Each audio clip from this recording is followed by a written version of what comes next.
Mari kita membaca 1 Korintus 15 ayat 1 sampai 11. Saya membaca 1, saudara kedua, dan kita bergantian. Dan sekarang saudara-saudara, aku mau mengingatkan kamu kepada Injil yang aku beritakan kepadamu, dan yang kamu terima, dan yang di dalamnya kamu teguh berdiri.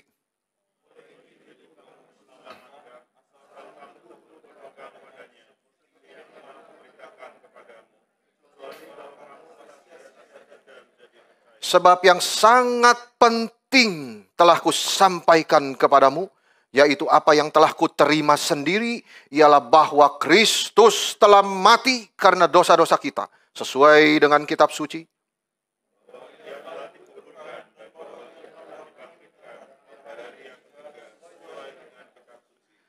Bahwa ia telah menampakkan diri kepada Kefas dan kemudian kepada ke-12 muridnya.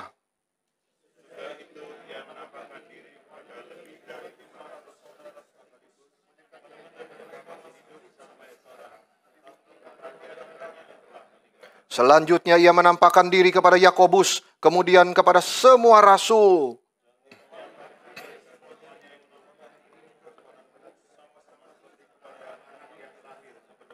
Karena aku adalah yang paling hina dari semua rasul, bahkan tidak layak disebut rasul, sebab aku telah menganiaya jemaat Allah.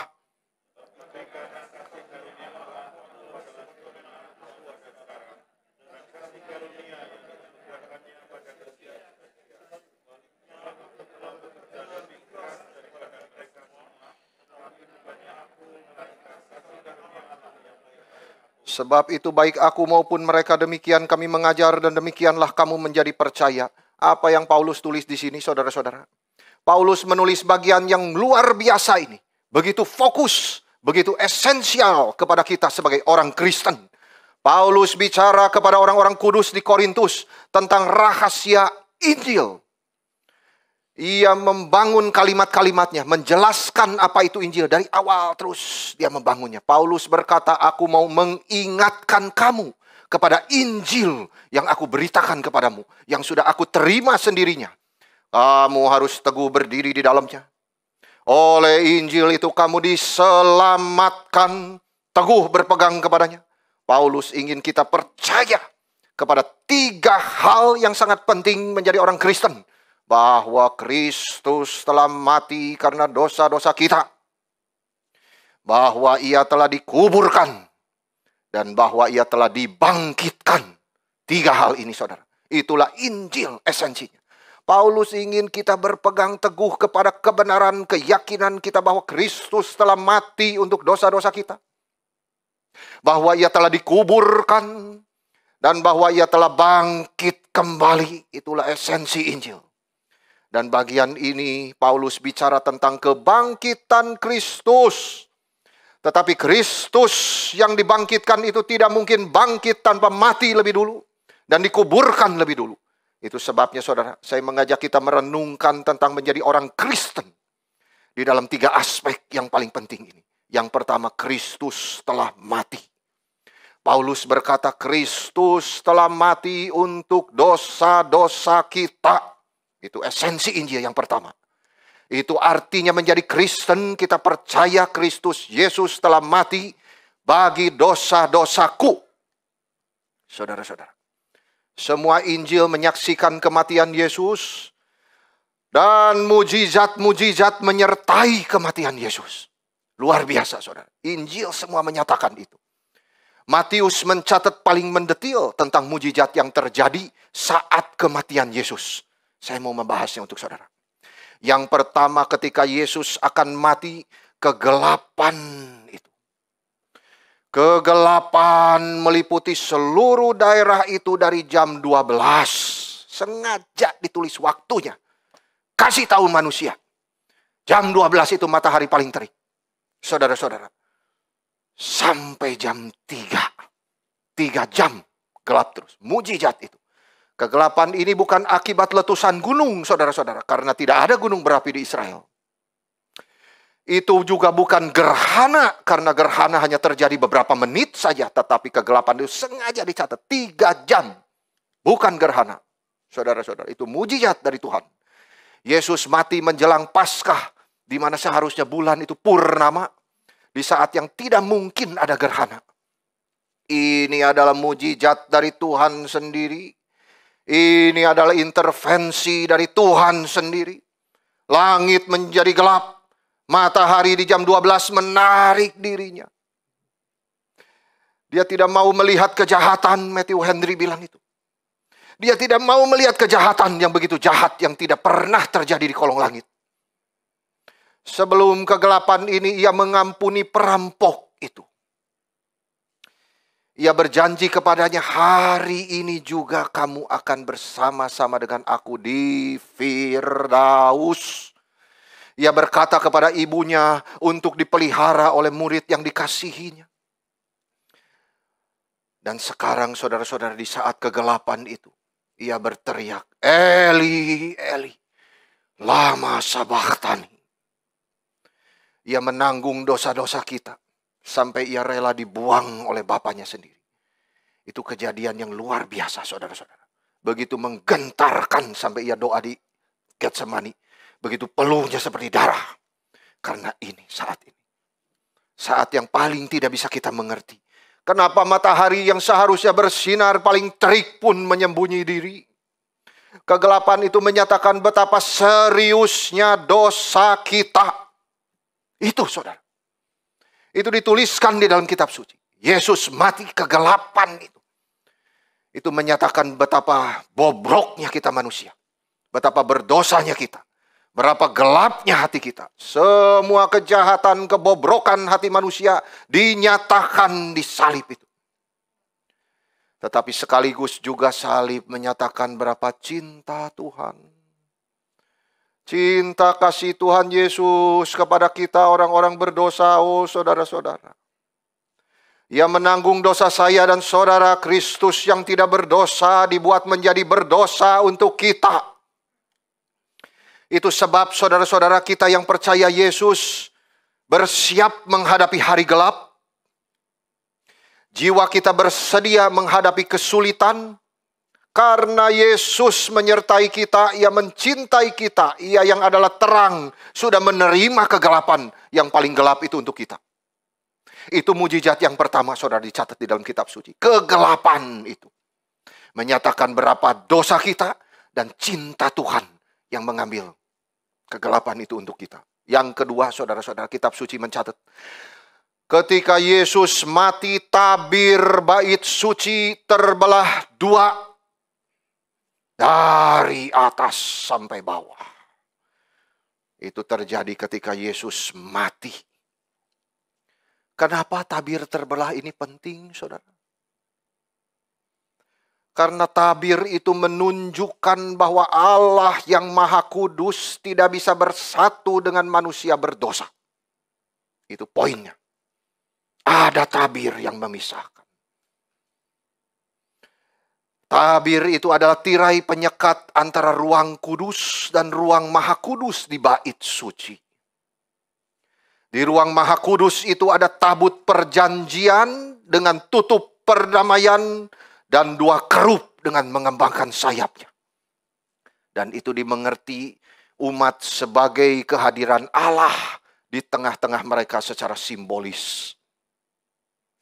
Jadi tabir yang memisahkan ruang kudus dan ruang Maha Kudus itu menggambarkan jurang yang besar sekali yang tidak terseberangi antara Allah yang kudus dan manusia karena dosa-dosa mereka. Orang yang boleh masuk ke situ hanya satu, yaitu imam besar, dan itu pun hanya satu kali setahun. Ia boleh melewati tabir itu di hari pendamaian, dan dia harus membawa darah. Darah binatang yang sudah dibunuh di luar perkemahan. Dia bawa melewati tabir itu. Lalu percikan darah itu pada tutup pendamaian. 7 kali. Di mana Allah hadir secara simbolis di antara dua malaikat yang membentangkan sayapnya itu. Saudara, tabut perjanjian itu isinya 2 loh hukum Musa. Itu menjadi gambaran penghakiman. Kenapa, saudara? Karena Allah yang kudus dan adil itu. Dan melihat hukum itu sudah dilanggar oleh manusia. Dan ia harus menghukum manusia karena dosa-dosa mereka. Tetapi ketika darah itu dipercikan, saudara, itulah pengampunan dosa terjadi. Binatang yang tidak bersalah itu telah mati untuk menggantikan orang-orang yang berdosa itu. Darahnya menebus kita. Itu adalah kasih karunia dan belas kasihan kepada Allah kepada manusia. Itu menunjuk kepada penebusan terakhir yang akan dilakukan Yesus Kristus di atas kayu salib. Itu menunjuk kepada kematiannya. Dan saat dia mati, tabir itu harus terbelah. Ketika tabir itu terbelah, maka jalan kepada Allah terbuka. Darah Yesus yang menyebabkan itu. Karena hati kita sudah disucikan. Itu sebab jalan itu terbuka. Tidak ada lagi jurang. Tidak ada lagi permusuhan antara manusia berdosa dengan Allah. Semua orang berdosa yang percaya Yesus boleh datang kepada Allah. Di sini kita melihat pentingnya tabir terbelah saat Yesus mati. Tidak perlu lagi ada pengorbanan binatang. Karena darah Yesus sudah sempurna. Anaknya, darah anaknya itu menggenapi semua pengorbanan di perjanjian lama. Saudara-saudara, tabir terbelah ini mengajarkan 3 hal kepada kita. Yaitu zaman yang baru telah dimulai. Berarti sistem korban-korban dengan membawa darah binatang itu dari tahun ke tahun telah stop. Berhenti. Setelah Yesus mati, tabir terbelah artinya tidak ada lagi pemisahan antara Yahudi dan bukan Yahudi. Saudara masih ingat khotbah-khotbah kemarin? Kristus oleh darahnya itu telah merubuhkan tembok pemisah itu. Saudara-saudara, tidak ada lagi tembok pemisah. Kita semua sama di dalam gereja Tuhan. Semua berkumpul adalah orang-orang berdosa. Tidak ada kaya miskin, tidak ada perbedaan status, warna kulit, latar belakang. No, it's all the same. We are sinners, receive the grace of God. Kita semua berkumpul sebagai orang berdosa yang mendapat kasihan dan anugerah dari Tuhan. Segala bangsa disucikan oleh darah Tuhan. Tabir itu sudah terbelah. Yang kedua, saudara-saudara, kematian Yesus menjadi korban yang sempurna dan terakhir untuk mendamaikan manusia yang berdosa dengan Allah. Hanya darah Yesus bisa mendamaikan manusia dengan Allah. Tidak ada yang lain. Saudara-saudara, berarti tidak ada jalan lain di luar Kristus.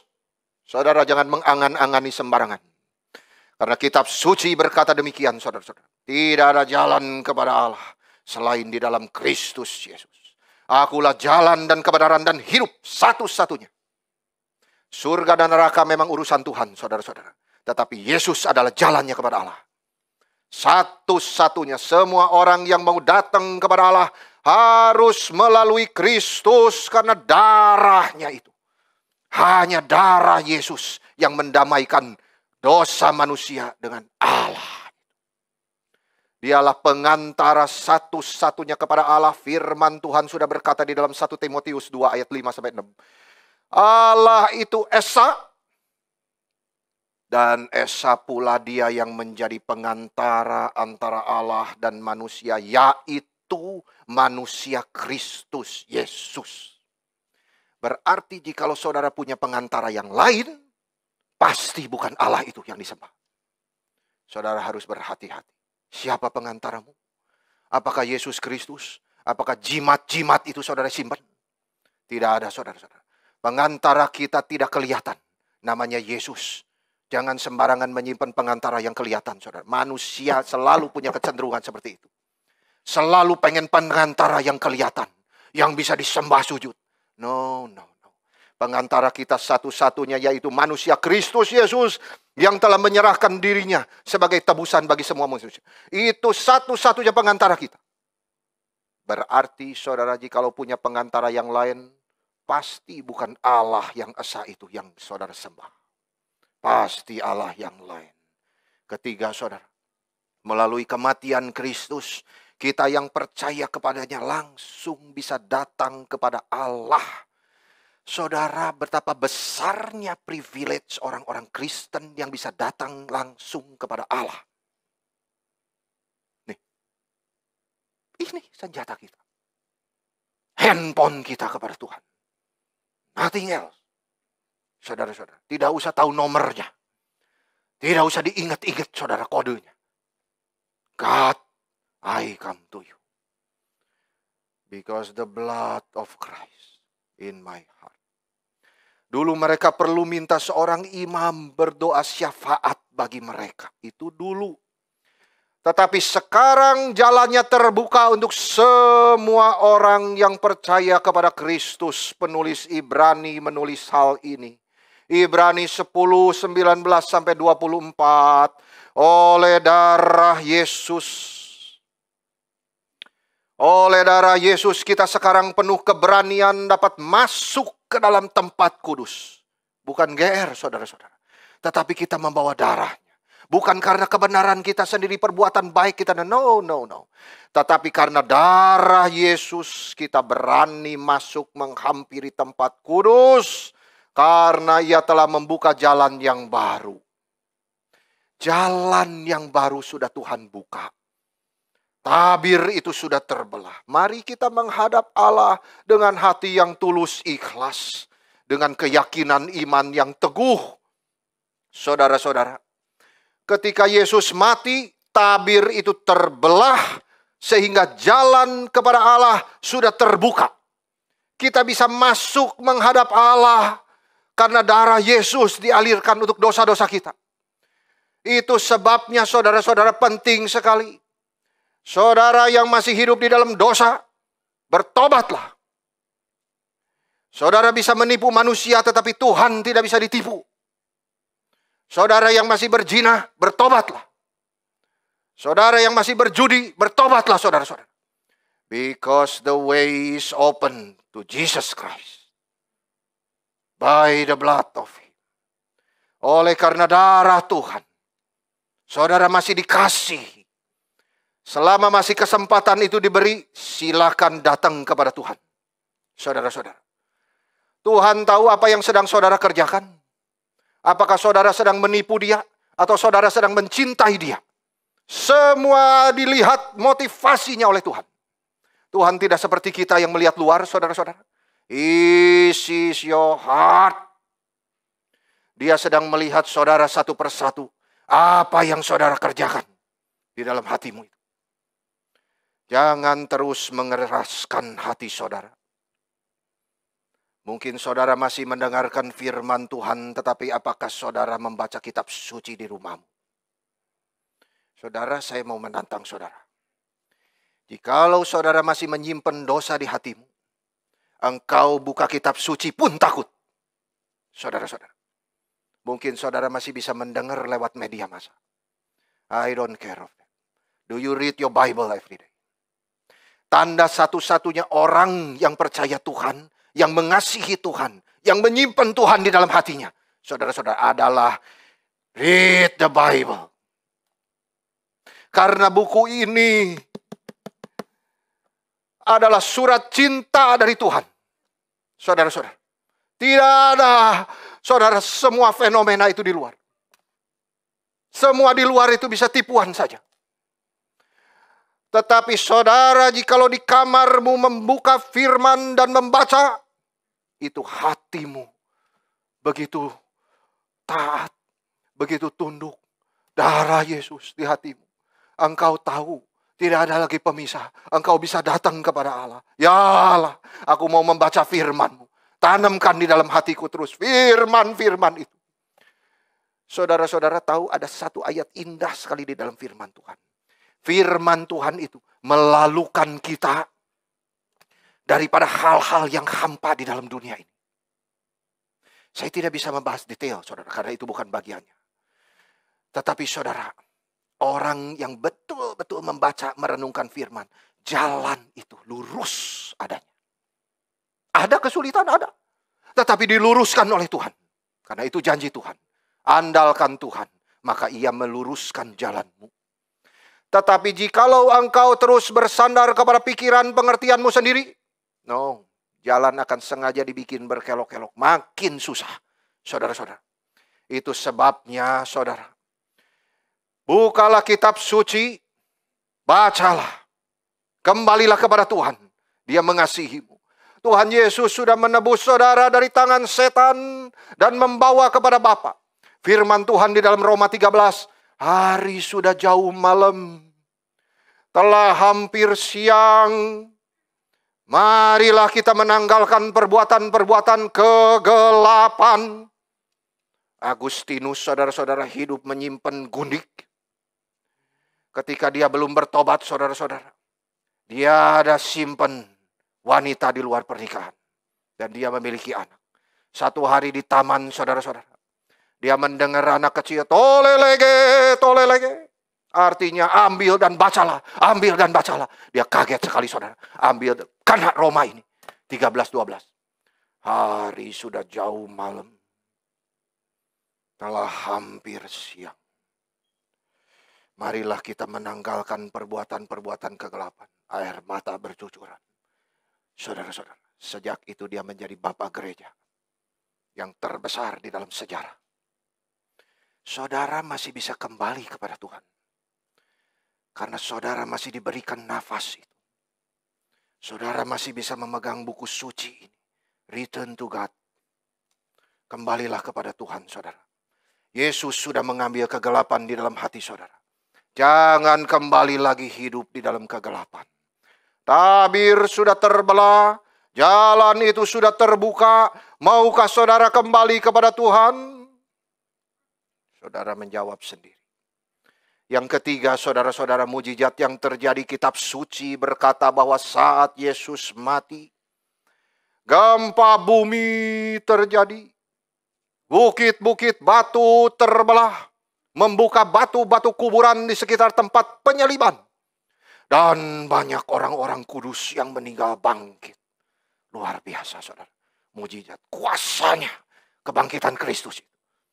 Gempa bumi itu sendiri, saudara, biasa terjadi di mana-mana. Tetapi justru ini menjadi mujizat karena terjadinya tepat di saat Yesus mati. Dan itu menjadi saat awal kebangkitan orang-orang kudus. Itu cicipannya, saudara. Saat Yesus mati terjadi mujizat kebangkitan orang-orang kudus yang telah meninggal di situ. Mereka menampakkan diri di Yerusalem.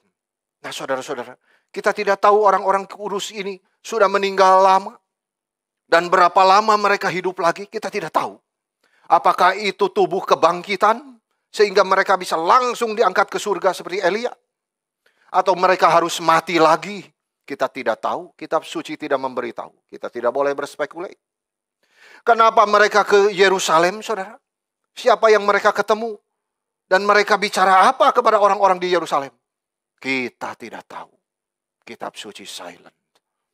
Tetapi apapun itu, saudara, ini menunjukkan bahwa kebangkitan itu benar-benar terjadi. Dan itu hanya cicipan saja dari kebangkitan tubuh waktu Yesus nanti datang kembali. Sangat luar biasa. Yesus berkata di dalam Yohanes 11 ayat 25 sampai 26. Akulah kebangkitan dan hidup. Barang siapa yang percaya kepadaku, ia akan hidup. Meskipun dia sudah mati. Dan setiap orang yang hidup dan yang percaya kepadaku, tidak akan mati selama-lamanya. Saudara-saudara. Ini tidak harus mereka yang bangkit saat Yesus mati itu bangkit selamanya, saudara. Itu bukan pengertiannya. Mungkin mereka mati lagi. Tetapi yang pasti mereka akan dibangkitkan pada akhir zaman. Mereka yang percaya kepada Yesus akan dibangkitkan oleh Dia sendiri. Paulus memberikan dorongan bagi kita yang menanti kebangkitan. Di dalam 1 Korintus 15 ayat 51 sampai 57. Orang-orang mati akan dibangkitkan di dalam keadaan yang tidak dapat binasa. Dan kita semua akan dirubahkan. Saat itulah maka genaplah firman Tuhan. Hai maut, di mana sengatmu? Di mana kemenanganmu? Inilah dorongan saudara bagi kita semua yang menanti kedatangan Tuhan kembali. Ini jarang kita dengar, saudara. Sayang sekali. Tuhan datang kembali, itu artinya saudara berkaitan dengan kita hidup harus berjaga-jaga. Karena Tuhan tidak tahu kapan kembalinya. Itu sangat berhubungan dengan waktu kita hidup di dalam dunia sementara ini. Segala pemahaman kita tentang musafir, bahwa kita adalah tamu, dilihat dari perspektif itu, saudara. We are living, we are waiting for His coming. Saudara-saudara, kedatangan Tuhan, kita harus berjaga-jaga. Kita harus lebih peka memakai waktu yang diberikan oleh Tuhan kepada kita. Kita sudah mendengar firman Tuhan, pakailah waktu yang ada. Karena hari-hari ini adalah jahat. Mengertilah kehendak Tuhan. Saudara mengerti ya ini semua? Read your Bible. Pakailah waktu yang ada itu. Saudara-saudara, tidak mungkin seseorang mengerti kehendak Tuhan tanpa membaca firman-Nya, itu tidak mungkin. Hari-hari ini adalah jahat. Jikalau saudara nanti kita sampai kepada Efesus 6 tentang perlengkapan rohani. The Bible. Saudara-saudara, Alkitab ini adalah senjata kita. Untuk kita boleh terus berjalan di dalam jalan Tuhan menghadapi hari-hari yang jahat ini. Sehingga kita mengerti kehendak Tuhan dan berjalan di jalan Dia. Dan kehendak Tuhan itu tidak mungkin menjerumuskan kita ke dalam dosa. Tetapi justru saudara, kehendak Tuhan itu terus memimpin kita ke dalam hidup yang berpengharapan. Hidup yang terus menerus bekerja untuk Tuhan. Pikiran dan perasaannya kepada Tuhan. Hidupnya difokuskan kepada Tuhan, apapun yang dia kerjakan. For the glory of our Lord Jesus Christ. Itu sebab setelah Paulus bicara soal kebangkitan itu, saudara, dia mengatakan begini. Saudara-saudaraku yang kekasih, berdirilah teguh kepada Injil itu. Jangan goyah. Dan giatlah selalu, apa saudara? Dalam pekerjaan Tuhan. Penantian kita akan kedatangan Tuhan tidak pernah lepas dari ini, saudara. Waktu. Pakai waktu baik-baik. Pakai waktu baik-baik. Percayalah itu. Selalu di dalam pekerjaan Tuhan. Sebab Paulus menulis, dalam persekutuan dengan Tuhan, jerih payahmu tidak sia-sia. Saudara kerja siang dan malam, tahu ada pengharapan di dalam Kristus. Anak-anak menjadi dewasa. Saudara tidak bekerja dengan percuma. Anak-anak di dalam Tuhan. Tuhan memelihara kita dan keluarga kita, saudara-saudara. Itu kehendak Tuhan agar kamu memakai waktu hidupmu untuk pekerjaan Tuhan. Hidup itu memang mengandung, saudara, kebahayaan. Kita harus bertanggung jawab kepada Tuhan. Bagaimana kita memakai waktu kita. Yang keempat, saudara, mujizat yang terjadi saat Yesus mati ialah yang paling besar di antara itu semua, saudara-saudara. Yaitu adalah terjadi di dalam hati daripada kepala pasukan itu. Yaitu kepala pasukan dan prajurit yang menjaga Yesus berkata, sungguh Ia ini adalah anak Allah. Itu mujizat terbesar bahwa kita percaya Kristus anak Allah dan yang luar biasa, saudara. Orang itu melihat Kristus anak Allah di saat Yesus mati.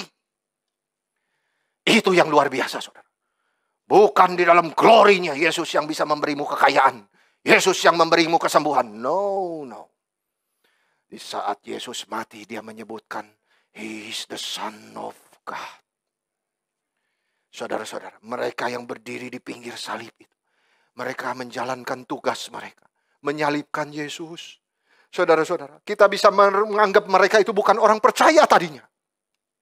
Tetapi ketika melihat kejadian itu semua, saudara-saudara, bagaimana Yesus matinya. Mereka berkata, sungguh Ia ini adalah anak Allah.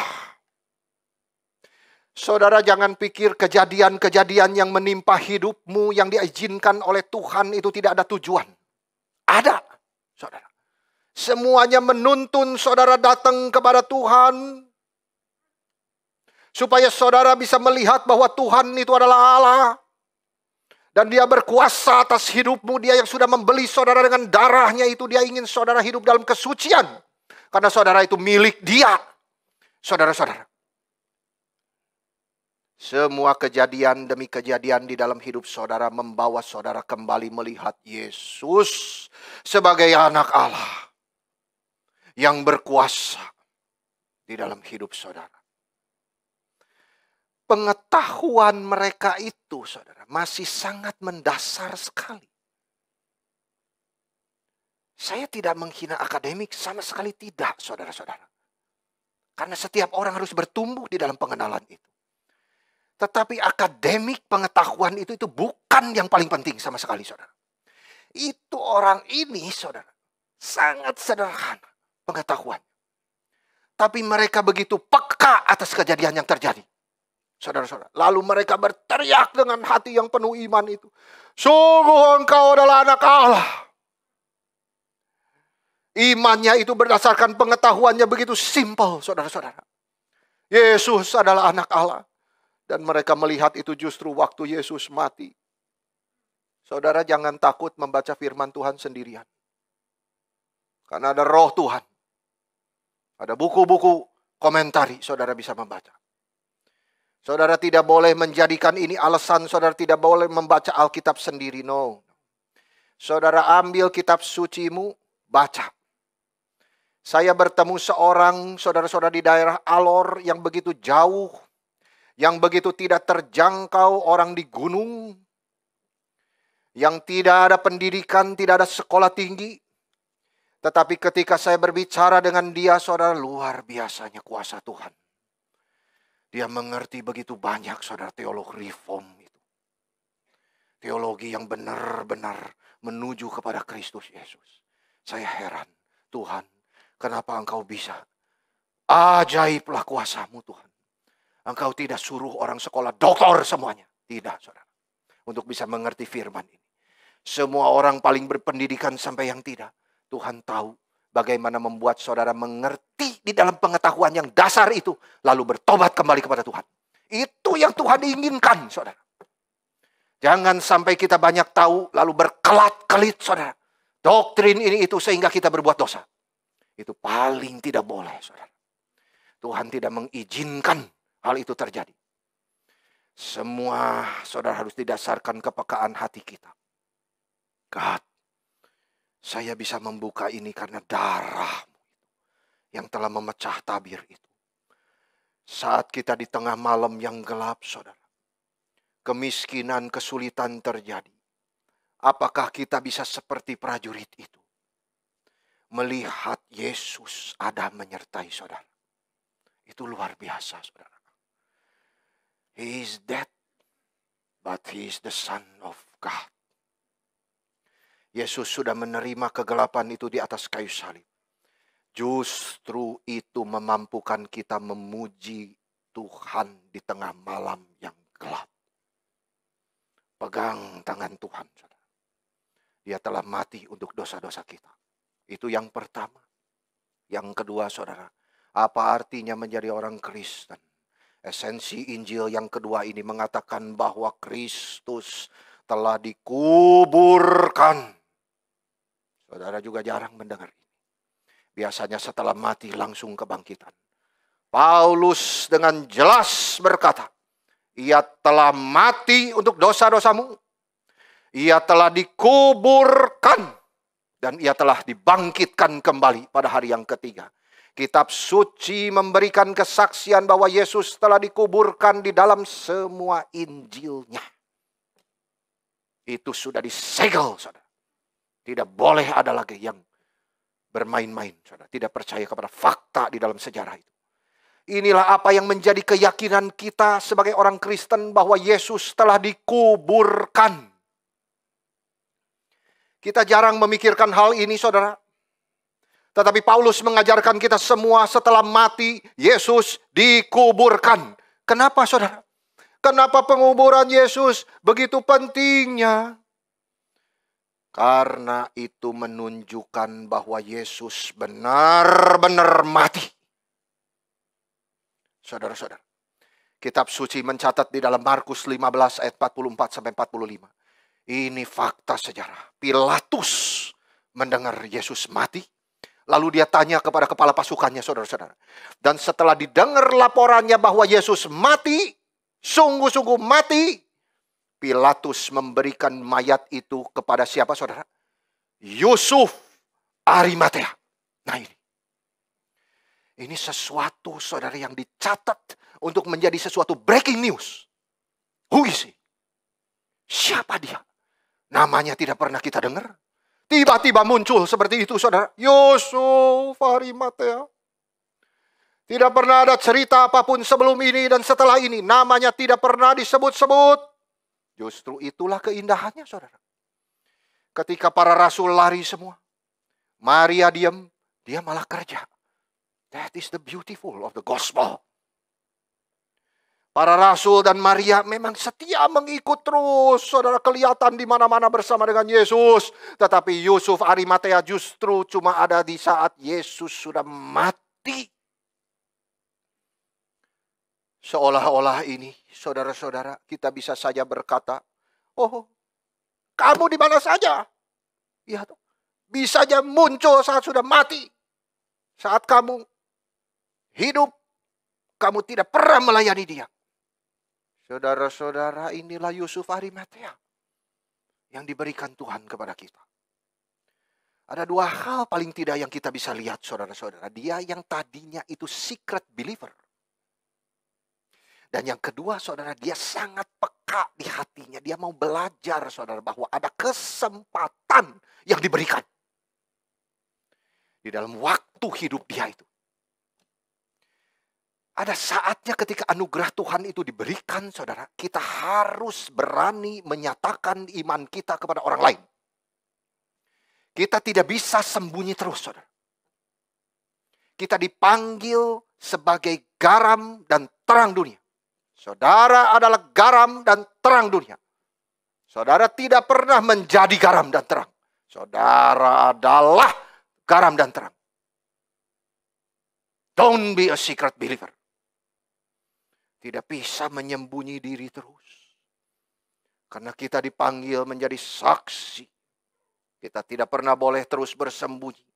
Karena saudara apa? Makin lama makin nyaman, lalu tidurlah di situ. Itu paling bahaya, saudara.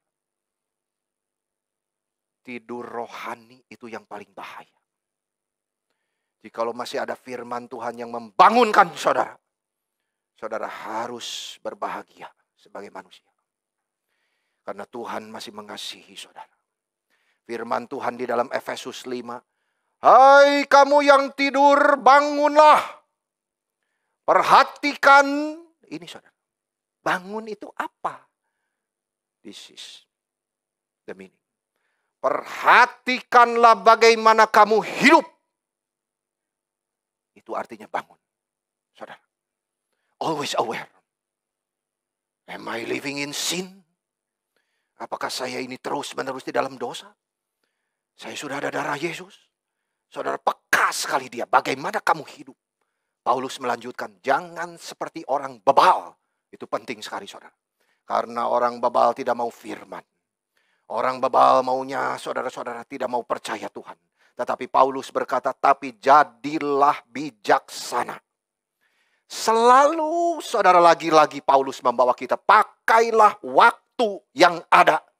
Karena hari-hari ini adalah jahat. Selalu konteksnya seperti itu, saudara. Ngapain saudara itu di dalam waktu yang diberikan? Kesempatan yang lewat itu tidak pernah kembali, saudara. Itu sebab gunakanlah kesempatan itu dengan baik, dan ini yang sudah dicontohkan oleh Yusuf Arimatea. Yusuf Arimatea tidak pernah berani menyatakan imannya kepada publik sampai dia melihat kesempatan itu diberikan. Langsung dia ambil dan dia kerjakan yang terbaik untuk Tuhan. Tidak tanggung-tanggung, saudara-saudara. Justru tidak ada yang menyangka seorang yang tadinya secret believer, yang malu-malu, yang pendiam, yang tidak berani menyatakan imannya, ternyata dia memiliki keberanian yang luar biasa, saudara. Luar biasa dicatat oleh firman Tuhan. Jauh lebih berani dari siapapun dari murid Yesus. Ia minta mayat Yesus, saudara bayangkan, kepada siapa? Pilatus. Ini bukan soal gampang, saudara. Karena Yesus itu mati disalibkan, maka untuk memegang mayatnya itu saudara harus ada izin dari pemerintahan Romawi. Maka Yusuf itu langsung saudara berani, kesempatan satu-satunya itu, I dare myself. Dia pergi ke gubernur Pilatus, saudara-saudara, yang saat itu tidak ada seorang pun berani mengerjakan hal itu. Lalu dia siap menanggung segala resiko untuk dikucilkan orang Yahudi di sinagoge. Karena telah memihak penjahat. Dia tidak peduli. Lebih lagi dia memberikan kuburnya sendiri kepada Yesus. Itu luar biasa, saudara-saudara. Kitab suci memuji dia seperti ini, saudara. Dia seorang kaya, tapi hatinya baik dan jujur. Itu sebabnya kita tidak boleh menghina mereka yang apa-apa juga tidak berani. Jangan, saudara. Karena Tuhan sedang bekerja. Yang malu-malu, yang belum mau melayani Tuhan. Saya juga begitu dulu, saudara. Saya kalau selama menjadi orang Kristen, saya ketika baru menjadi Kristen, saya tidak berani berdoa di depan umum. Saudara-saudara. Untuk hal itu saya banyak mengeluarkan air mata. Saudara-saudara, betapa rendahnya seorang hambanya ini. Tetapi Tuhan terus merubah dia. Menyembunyikan dia di balik salib Kristus. Saudara-saudara. Yusuf Arimatea justru yang tadinya malu-malu. Begitu mendapat kesempatan itu. Dia peka. This is Kairos. Dia tangkap dan dia kerjakan. Justru menjadi pekerja yang paling berani saat kesempatan itu diberikan. Saya yakin, saudara. Dia sangat bersyukur telah menggunakan waktunya untuk meminta mayat Yesus kepada Pilatus. Meskipun jantungnya berdebar-debar saat itu. Luar biasa, saudara. Lalu mengapaninya. Matius memberitahu kita Yusuf lalu mengambil mayat Yesus. Mengapaninya dengan kain lenan yang putih bersih. Maka dibaringkan mayat Yesus di dalam kubur baru. Lalu digulingkan batu ke pintu kubur itu. Saudara-saudara. Paulus berkata Kristus telah dikuburkan. Ini merupakan bukti bahwa Yesus benar-benar mati. Bukan kelihatannya mati atau pingsan nanti bangun lagi. Yesus sudah dikuburkan. Dia sudah mati. Kuburan itu dimengerti di dalam perjanjian lama itu sebagai tempat yang begitu mendalam. Gelapnya, ngerinya, takutnya, gentar. Kesesakan dan kedukaan hanya di situ. Saudara silakan membaca di dalam kitab puisi. Di dalam perjanjian lama. Tempat yang begitu kelam. Tidak ada pengharapannya. Itu sebabnya penguburan Yesus ini menunjukkan saudara bahwa Yesus itu benar-benar sudah turun ke bawah. Dia begitu terhina sehina-hinanya. Dia begitu direndahkan saudara, ke tempat yang begitu rendah. Ke dunia orang mati. Dalam dan gelap. Sehingga ia bisa menyelamatkan umatnya di tempat yang mengerikan itu. Saudara, kita harus bisa menyelami betapa cinta Tuhan kepada kita. Yang telah mengganti tempat kita. Yang telah turun ke dalam dunia yang begitu gelap dan begitu hina. Supaya kita bisa naik ke atas. Saudara-saudara. Yesus rela dikuburkan. Mengambil tempat kita. Supaya di dalam waktu yang masih ada ini kita bisa hidup untuk Tuhan.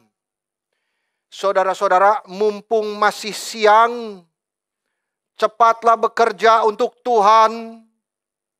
Karena malam akan segera tiba.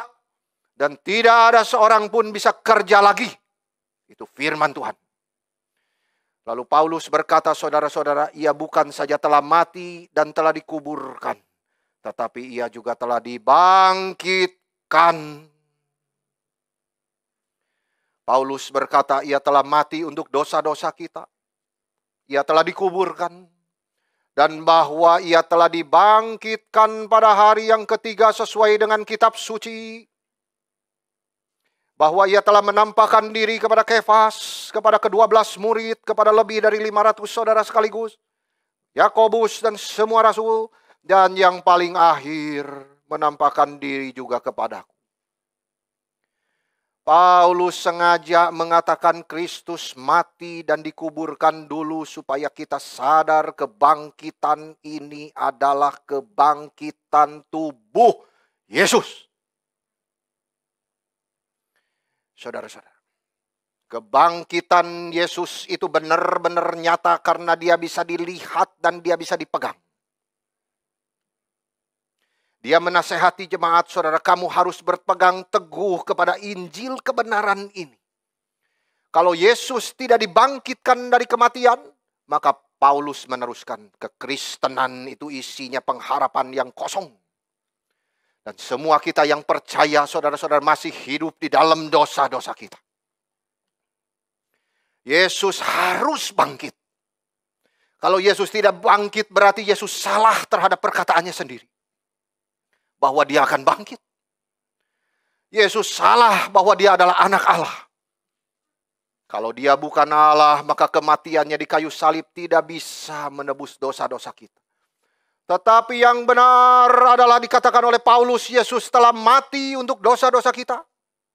Ia telah dikuburkan dan ia telah dibangkitkan pada hari yang ketiga. Dan semua penginjil bersaksi tentang hal ini, saudara. Mari kita telusuri apa yang dikatakan oleh para penginjil. Penjaga-penjaga itu sudah diperintahkan menjaga kuburan Yesus. Dan malaikat yang wajahnya bagaikan kilat sengaja, saudara, ditaruh semua. Untuk membuat kita kagumnya, besarnya kepada Tuhan kita itu. Luar biasa, saudara. Malaikat wajahnya bagaikan kilat dan pakaiannya putih bagaikan salju itu turun dari surga. Disertai gempa bumi. Dan dia menggulingkan batu kubur itu. Maria Magdalena dan Maria ibu Yakobus juga datang ke kubur itu. Dari hari pertama minggu itu. Dan malaikat muncul kepada mereka dan berkata seperti ini, saudara. Jangan takut. Sebab aku tahu kamu mencari Yesus yang disalibkan itu. Saudara, kalau berita dari surga datang, selalu kata pertama, jangan takut.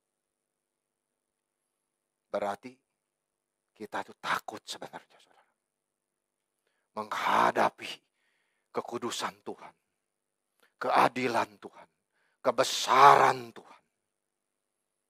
Tetapi janganlah takut, sebab aku tahu kamu mencari Yesus yang disalibkan itu.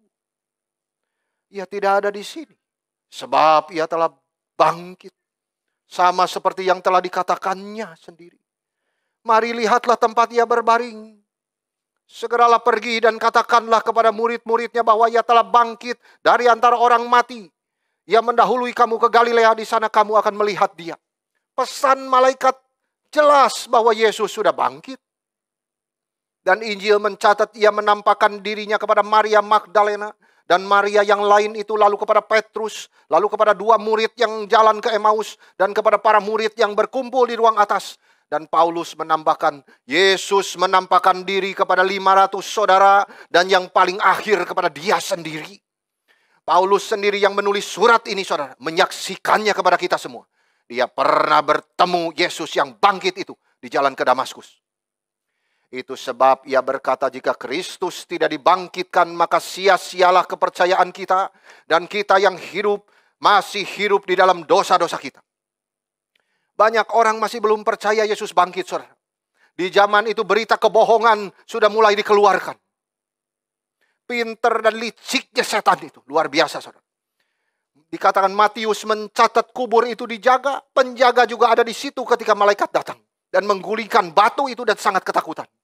Dan penjaga-penjaga itu, saudara, lapor ke imam-imam kepala bahwa malaikat-malaikat datang.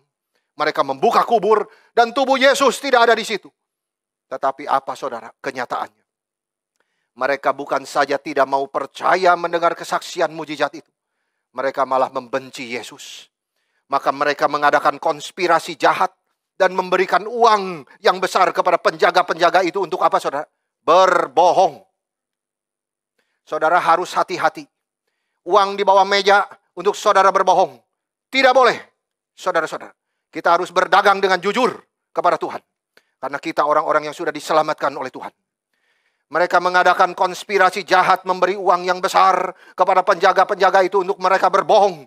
Katakan murid-muridnya datang malam-malam dan mencuri mayat Yesus. Ketika kami sedang tidur. Kalau berita ini sampai kepada gubernur, kami akan bicara dengan dia dan kamu semua aman. Uang demi keamanan, saudara. Jangan pernah.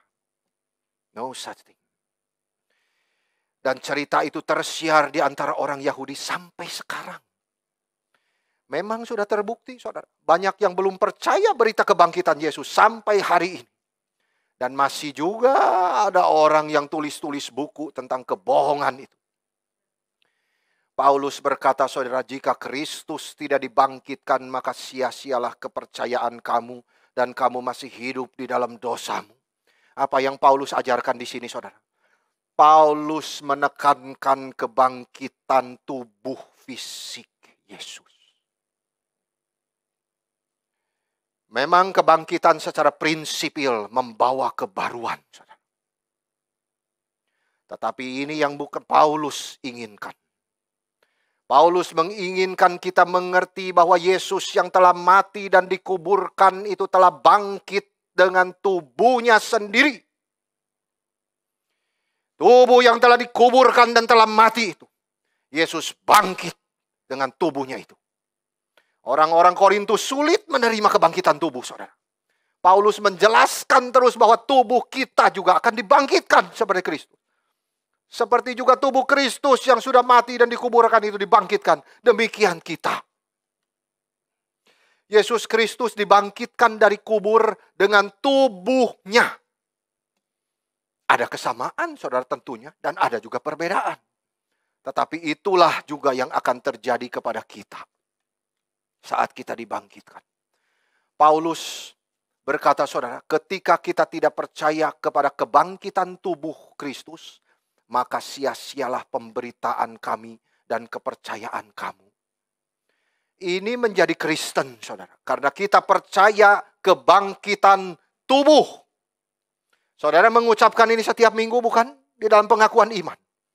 Karena Yesus dibangkitkan di dalam tubuhnya. Saudara-saudara. Paulus berkata, Yesus sudah menampakkan dirinya kepada Rasul. Dan kepadaku juga dengan tubuhnya. Yang bisa dilihat dan yang bisa dipegang. Kuburnya sudah kosong. Karena Yesus bangkit di dalam tubuhnya meninggalkan kubur itu. Kenapa, saudara? Karena dia anak Allah. Itu yang disaksikan penjaga itu. Kronologi satu persatu. Disaksikan oleh Thomas. Aku tidak mau percaya sebelum melihat bekas paku di tangannya dan mencucuk tanganku di lambungnya. Tapi begitu dia melihat Yesus dengan tubuhnya yang bangkit itu. Langsung dia berkata, ya Tuhanku dan Allahku. Tapi justru yang Paulus sampaikan kepada kita di dalam tulisannya 1 Korintus 15:20, saudara. Tetapi yang benar ialah bahwa Kristus telah dibangkitkan di antara orang mati sebagai yang sulung dari antara orang-orang yang telah meninggal. Pengharapan, saudara. Bahwa kita itu tidak mati, tapi tidur. Orang yang mati di dalam Kristus itu tidur, saudara. Itu sebabnya kematian itu tidak lagi menakutkan bagi kita. Karena Yesus sudah dibangkitkan di dalam tubuhnya. Itu sebab orang yang percaya Yesus ketika akan menerima kematian, dia sudah siap. Dia matanya melihat Yesus yang bangkit itu. Saya tidak pernah lupa, saudara-saudara, kalimat daripada Martin Luther. Saudara harus sering melenungkan kematian dan kebangkitan dan penguburan kebangkitan Yesus Kristus. Supaya saat kita diranjang kematian, wajah Yesus yang bangkit itu menjumpai kita. Sehingga di ranjang kematian kita tidak ada ketakutan, tetapi kita boleh menjadi berkat bagi orang lain. Saudara-saudara, kuburan tidak bisa lagi menahan kita. Semua manusia hanya bisa menunda kematian, tetapi tidak bisa menahan kematian. Semua manusia harus mati, karena itu adalah upah dosa. Manusia sudah jatuh ke dalam dosa. Bukan hanya rohaninya, tetapi tubuhnya juga. Itu sebabnya sakit, penyakit bisa masuk, kesedihan bisa muncul, saudara-saudara, segala macam. Tetapi kita sekarang dibangkitkan bersama dengan Kristus. Secara rohani kita sudah diselamatkan, tetapi kita masih di dalam tubuh. Dan satu hari kita akan dilepaskan. Kristus telah dibangkitkan. Ia adalah yang sulung dari orang-orang yang telah meninggal. Maka di hari itu tubuh kita juga akan diselamatkan. Dirubahkan menjadi tubuh kemuliaan. Jadi saudara, sekarang hidup di dalam kesesakan. Merasa diperlakukan tidak adil. Bersabarlah. Karena Tuhan sudah menang. Itu sebabnya andalkan Tuhan selalu. Di dunia ini tidak ada yang bisa kita pegang. Kita hanya tamu saja. Bekerja di dunia ini dengan jujur, dengan rajin. Dan kita punya hari depan yang cerah dan penuh pengharapan. Jikalau pandangan kita selalu diarahkan ke depan, kita punya istirahat di dalam Tuhan. Itu hebatnya Tuhan kita. Kita bekerja capek untuk Tuhan, tapi kita mendapat istirahat di dalam Tuhan. Itu yang kita tidak bisa ngerti. Kok kerja sudah capek bisa istirahat? Itu yang Tuhan janjikan. Karena kita mengandalkan Tuhan. Tuhan yang hidup itu. Tuhan yang sudah bangkit itu. Dia pegangan kita dan dia sedang menanti kita. Paulus di dalam Filipi, saudara. Kita menanti kedatangan Kristus yang akan mengubah tubuh kita yang hina ini serupa dengan tubuhnya yang mulia. Kebangkitan Kristus dalam tubuh adalah jaminan kebangkitan tubuh kita. Dan penebusan kita menjadi sempurna. Itu sebabnya Paulus di awal surat ini, saudara-saudara, berdirilah teguh, berpegang kepada Injil yang kusampaikan. Paulus berkata, Yesus telah mati untuk dosa-dosa kita. Ia telah dikuburkan dan ia telah dibangkitkan pada hari ketiga. Yesus dibangkitkan di dalam tubuhnya, komplit, sempurna. Satu hari kita juga akan dibangkitkan juga di dalam tubuh kita seperti Kristus. Dan hidup bersama-sama dengan dia selama-lamanya. Sementara kita di dunia, Paulus menasehatkan kita, berdirilah teguh. Berpeganglah kepada Injil ini. Oleh Injil itu kamu diselamatkan. Kalau Kristus hanya mati, pasti dia tidak bisa memberi harapan kepada saudara. Kalau Kristus hanya dikuburkan, pasti dia tidak bisa menolong saudara keluar dari masalah. Tetapi yang benar adalah kitab suci berkata Kristus telah bangkit dari kematian. Kuburnya sudah kosong. Dia telah bangkit di dalam tubuhnya. Itu sebab Kristus hidup. Dia bukan Tuhan yang mati. Kita percaya kepada Allah yang hidup. Marilah kita sungguh-sungguh percaya kepada Kristus. Jangan mengandal hartamu. Jangan mengandal siapapun di dalam dunia. Andalkan Tuhan. Dunia akan segera berlalu. Tetapi orang yang mengerjakan kehendak Tuhan itu tetap selama-lamanya.